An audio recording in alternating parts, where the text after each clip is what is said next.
Hello my dear students, 10th સ્ટાન્ડર્ડના students માટે એક ઇમ્પોર્ટન્ટ અપડેટ ગુજરાત ગવર્મેન્ટ તરફથી આવી રહ્યું છે. સ્પેશિયલી જીએસઈબી સ્ટુડન્ટ્સ માટે જ છે. જે સ્ટુડન્ટ્સ 10th સ્ટાન્ડર્ડમાં જેમને બેઝિક મેથ્સ લીધું છે એ લોકો નેક્સ્ટ યર 11 સાયન્સમાં ગ્રુપ એ માં એડમિશન લઈ શકશે. અત્યાર સુધી એવો નિયમ હતો કે જે લોકોએ સ્ટાન્ડર્ડ મેથ્સ લીધું હોય 10th સ્ટાન્ડર્ડમાં એ જ વિદ્યાર્થીઓ 11 સાયન્સમાં ગ્રુપ એ એટલે કે એન્જિનિયરિંગ માટે PCM માં એડમિશન લઈ શકતા હતા. બટ હવે એ નિર્ણયને રદ કરી દેવામાં આવ્યો છે અને બેઝિકના વિદ્યાર્થીઓ માટે પણ બધી ફિલ્ડ ઓપન કરી દીધી છે. એ લોકો ડિપ્લોમામાં જઈ શકે, ગ્રુપ એ માં જાય, ગ્રુપ બી માં જાય, કાં તો એ બી બંને ગ્રુપ પણ લઈ શકશે.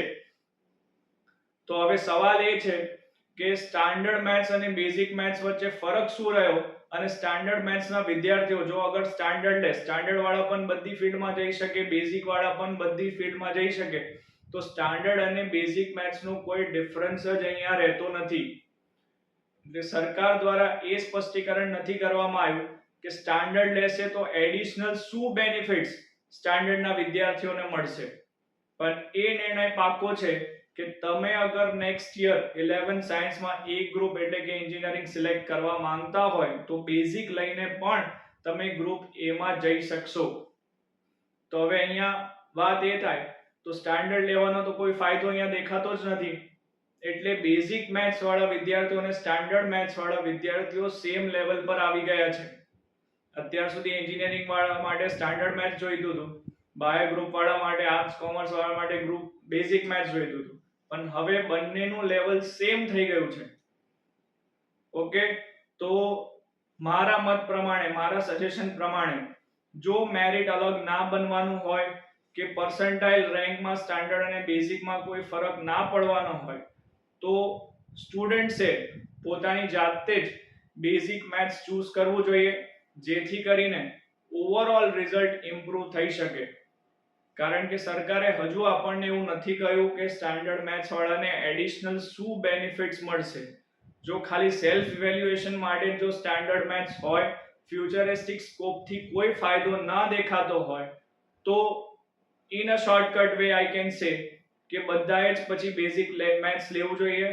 સ્ટાન્ડર્ડ મેથ્સનો કોઈ ફાયદો અહીંયા જોવા મળતો નથી. કદાચ ભવિષ્યમાં સરકાર એનું ક્લેરિફિકેશન આપે કે સ્ટાન્ડર્ડ મેથ્સ લેવાથી સ્ટુડન્ટ્સ એડિશનલ આ બેનિફિટ્સ મળશે તો આપણે સ્ટાન્ડર્ડ મેથ્સ તરફ દિશામાં વિચારી શકીએ. પણ ત્યાં સુધી જો તમારી સ્કૂલ તમને સપોર્ટ કરી રહી હોય અને હજુ ડિટેલ રિપોર્ટ આવે ત્યાં સુધી બી મેન્ટલી પ્રિપેર્ડ કે અત્યારે સ્ટાન્ડર્ડ અને બેઝિકમાં કોઈ ફરક રહ્યો નથી accept for the exam pattern. બરાબર, બાકી મેરિટ પણ સેમ જ બનશે. મેરિટ અલગ બનવાની પણ કોઈ સ્પષ્ટીકરણ નથી કરાયું, કોઈ ક્લેરિફિકેશન નથી. બધાનું સેમ મેરિટ બનવાનું છે, સેમ PR પર્સન્ટાઇલ રેન્ક બધાને સેમ મળવાનો છે. તો સવાલ એ થાય છે કે જે બિચારો સ્ટુડન્ટ સ્ટાન્ડર્ડ મેથ્સ લઈને આગળ વધવા માંગે છે એમને અન્યાય થઈ જશે અને બેઝિક મેથ્સ વાળાને ફાયદો થઈ જશે. બીજું એક એમને કહ્યું છે કે યોગ્ય ચકાસણી બાદ 11 સાયન્સમાં એ ગ્રુપમાં એડમિશન આપી શકશે. એનો મતલબ એ પણ થાય છે કે સ્કૂલ પાસે હવે ઓથોરિટી છે કે ભલે તમે બેઝિક મેથ્સ લીધું છે પણ જો તમારે સાયન્સમાં એ ગ્રુપમાં આવવું છે તો સ્કૂલ પોતાનું ઇવેલ્યુએશન એટલે સ્ટુડન્ટનું ઇવેલ્યુએશન કરશે. સ્ટુડન્ટ બરાબર લાગશે સ્કૂલને તો એ એડમિશન આપશે, બાકી એડમિશન કેન્સલ પણ કરી શકે છે.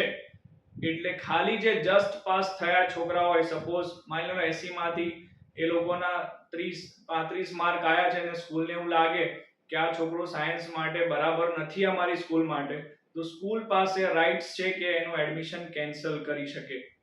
ઓકે, તો આ એક ઇમ્પોર્ટન્ટ અપડેટ છે. ગઈકાલે જ સર્ક્યુલર આવ્યું છે ગવર્મેન્ટનું.